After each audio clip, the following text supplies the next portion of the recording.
We are here today to prosecute Jerome Lawrence in Robert E. Lee's script, Inherit the Wind, written in 1951 and performed in New York City of April 1955.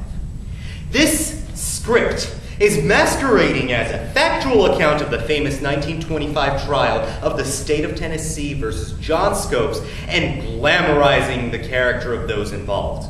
It is our right to prosecute the slander upon America's history and set the record straight. Nothing in the art community can replace the facts from our history. So, let us convict this written work and make an example to others who wish to defile history in their own hands. For the next 10 minutes, Your Honor, I will attempt to present to you all the evidence needed to conclude that Inherit the Wind is not a credible account of the state of Tennessee versus John Scopes.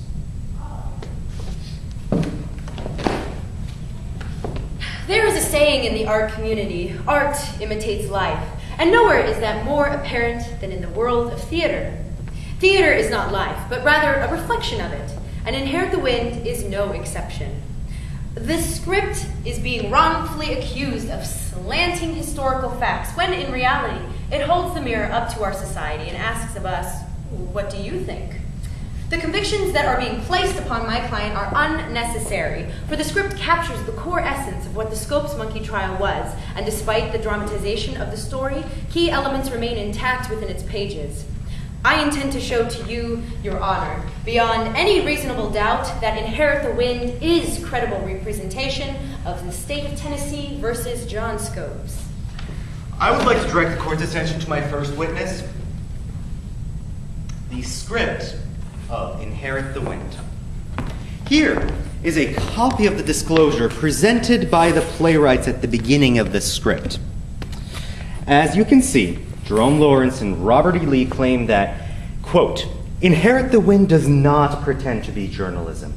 It is theater. It is not 1925. The stage direction set the time as not too long ago. It might have been yesterday. It could be tomorrow. End quote. The playwrights themselves state that the script is not history. It does not attempt to be history. And with that, one can only conclude that the script is not accounting for the proceedings in the state of Tennessee versus John Scopes trial. Your witness. The prosecution has presented the stage directions of Inherit the Wind that claim it is not 1925. However, there are many fallacies within this statement. I would like to direct the court back to the first witness, Inherit the Wind. At the beginning of Act 1, Scene 1, the stage direction states, it is an hour after dawn on a July day that promises to be a scorcher, end quote. The month of July appears again in the stage directions on page 10, quote, morning of a hot July day, end quote. The Scopes Monkey trial took place over the course of an unseasonably hot July month in Dayton, Tennessee. I believe the playwrights are making a statement on the proceedings of the original trial. Another example of the datedness of Inherit the Wind appears on page 32, when the character E.K. Hornbecker states, a copy of his newspaper will appear, but, quote, not the entire edition, of course. No Happy Hooligan, Barney Google, or Abe Kibibble, end quote. The names that Hornbecker lists off are famous cartoons that appear in the newspaper in the 1900s. Here, in the picture of these cartoons, you can see that the dates are 1905, and you'll have to take my word on this. It's 1923, this is very small. And finally, the character Drummond states on page 86, quote, bully for you, end quote. A term that was coined by President Roosevelt and has since died as a slang term sometime after the 1940s. If Lawrence and Lee intended for the script to reflect a time, quote, not too long ago, why would they make such strong references to the 1920s?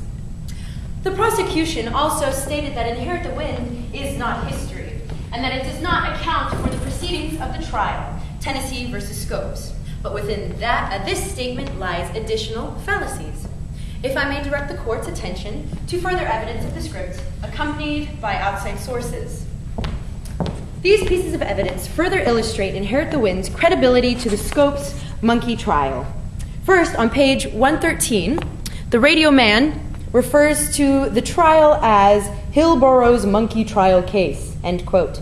And as you've heard myself reference the 1925 trial as the Scopes monkey trial, it is apparent that Lawrence and Lee were paying homage to the original case in this example.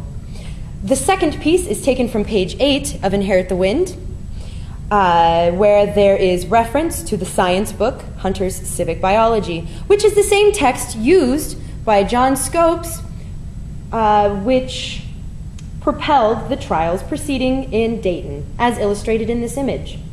Then the next example is taken from the script on page 13. Here you can see the quote, "The banner blares, read your Bible," end quote. And the accompanied image from Dayton, Tennessee indicates said banner. Here, John Scope walks through town with his defense attorneys under the same banner that states, "Read your Bible."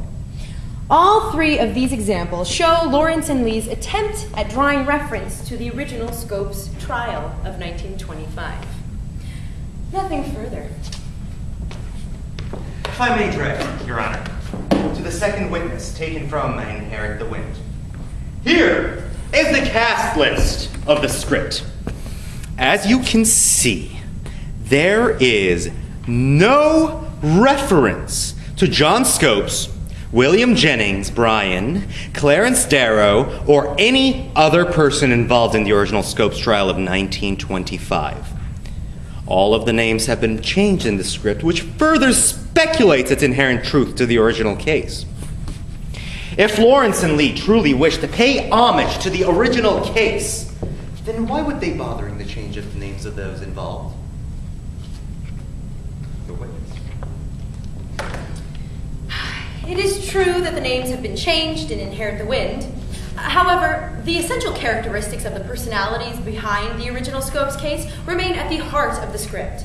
In fact, many of the parallels embedded within the text are so blatantly obvious that it would be hard to miss. Take the character of Matthew Harrison Brady as an example. In the script, there is no denying that Matthew Harrison Brady represents the larger-than-life William Jennings Bryan, who served as the prosecution of the original Scopes trial.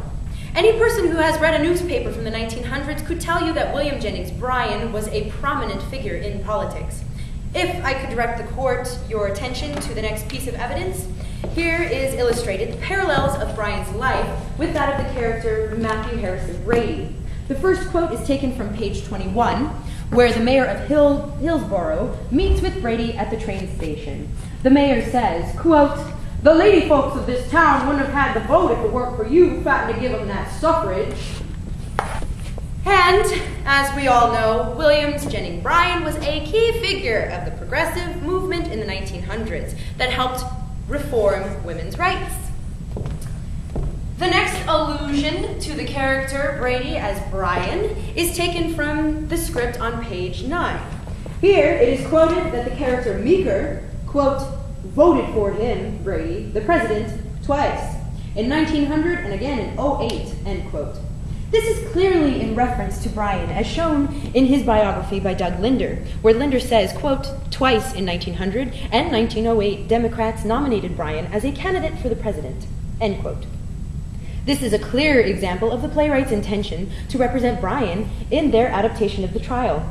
The final parallel drawn in reference to William Jennings Bryan is from page 89 of the script. Here the character Brady states during the trial in Act 2, Scene 2, quote, "Did you hear that, my friends? Old world monkeys. According to Mr. Cates, you and I aren't even descended from good American monkeys," end quote. This quote is nearly verbatim what Bryan stated on day 7 of the Scopes trial, as recounted by Doug Linder. Linder states, quote, "Turning from Hunter's book to Darwin's Descent of Man, Bryan quoted Darwin as tracing man's ancestry to old world monkeys. 'Not even from American monkeys,' Bryan complained," end quote. Beyond any reasonable doubt, the character Matthew Harrison Brady is meant to represent William Jennings Bryan. Nothing further.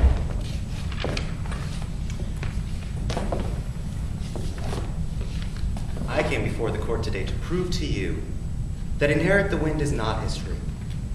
It is not, after all, Lawrence, is it not, after all, Lawrence and Lee's own admission that the inspiration for writing Inherit the Wind came as a response to the McCarthy era of their own time of the 1950s?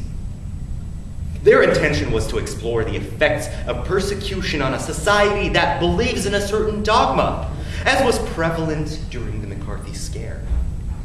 This element, in and of itself, is proof that Inherit the Wind, it was not an attempt to document history, but to use as a vehicle to examine their present social issues. I urge, Your Honor, to examine the evidence for yourself and conclude that Inherit the Wind is not a credible account of this famous Scopes monkey trial. I began my case by presenting to the court that Inherit the Wind, despite its theatrical appearance, was in fact a credible account of the proceedings of Tennessee versus Scopes trial. There is no doubt that Inherit the Wind is theater, and in being theater, there comes dramatic license.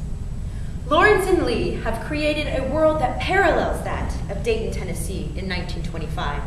Key players of the original trial are ever present, and the overall heart of the trial exists within Inherit the Wind. If theater is a mirror which we hold up to society, then is it not the job of the play to ask the audience to participate in drawing their own conclusions?